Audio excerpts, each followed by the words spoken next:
लाडक्या बहिणींनो, मी आपली न्यूज 18 या चॅनलवर तुमच्यासाठी एक गुड न्यूज घेऊन आलोय. आनंदाची बातमी घेऊन आलोय. लाडकी बहीण योजनेबद्दल महाराष्ट्र राज्याचे अर्थमंत्री तसेच उपमुख्यमंत्री अजितदादा पवार यांनी माहिती दिली आहे. ती माहिती अशी की आज 29 जुलै रोजी सकाळी 11 वाजता लाडकी बहीण योजनेबद्दल अत्यंत महत्त्वाचे अपडेट हाती आलेले आहेत. या अपडेटनुसार आज म्हणजे 29 जुलै रोजी महाराष्ट्रातील 36 जिल्ह्यांपैकी 12 जिल्ह्यांमध्ये लाडकी बहीण योजनेचे पैसे येणार आहेत. मित्रांनो, लाभार्थी महिलांच्या बँक खात्यात जून आणि जुलै अशा 2 महिन्यांचे म्हणजेच 1500 प्लस 1500 असे एकूण 3000 रुपये जमा होणार आहेत. उद्या 30 जुलै रोजी अजून 12 जिल्ह्यांमध्ये लाडकी बहीण योजनेचे पैसे जमा होणार आहेत. आणि 31 जुलै म्हणजे महिना अखेरीस उर्वरित राहिलेल्या 12 जिल्ह्यांचे पैसे जमा होणार आहेत. आज महाराष्ट्राचे अर्थमंत्री तथा उपमुख्यमंत्री अजितदादा पवार यांनी याबाबत मोठी घोषणा केली आहे.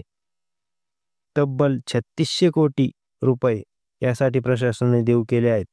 लाडकी बहीण योजनेचे हे अतिशय महत्त्वाचे अपडेट आम्ही आपल्याला या व्हिडिओद्वारे सांगत आहे. तर आज येणारे 12 जिल्हे कोणते? तर त्यामध्ये बघा, सर्वात पहिला विभाग म्हणजे पुणे विभाग.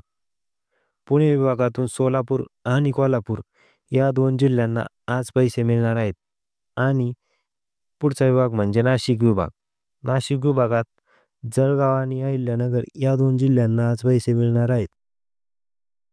त्यानंतर नागपूर विभागामध्ये चंद्रपूर आणि गडचिरोली या जिल्ह्यांना देखील आज पैसे मिळतील.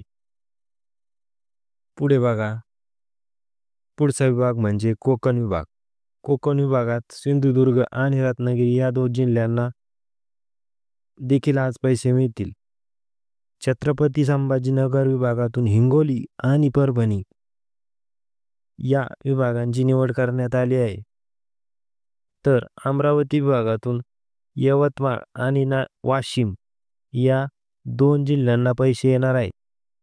आत्ता सांगितल्याप्रमाणे या 12 जिल्ह्यांना आज पैसे जमा होणार आहेत. आणि उर्वरित जिल्ह्यांना उद्या आणि परवा अशा 2 दिवसात पैसे जमा होऊन जातील. तुम्ही बँकेमध्ये जाऊन पैसे चेक करू शकता मित्रांनो. धन्यवाद.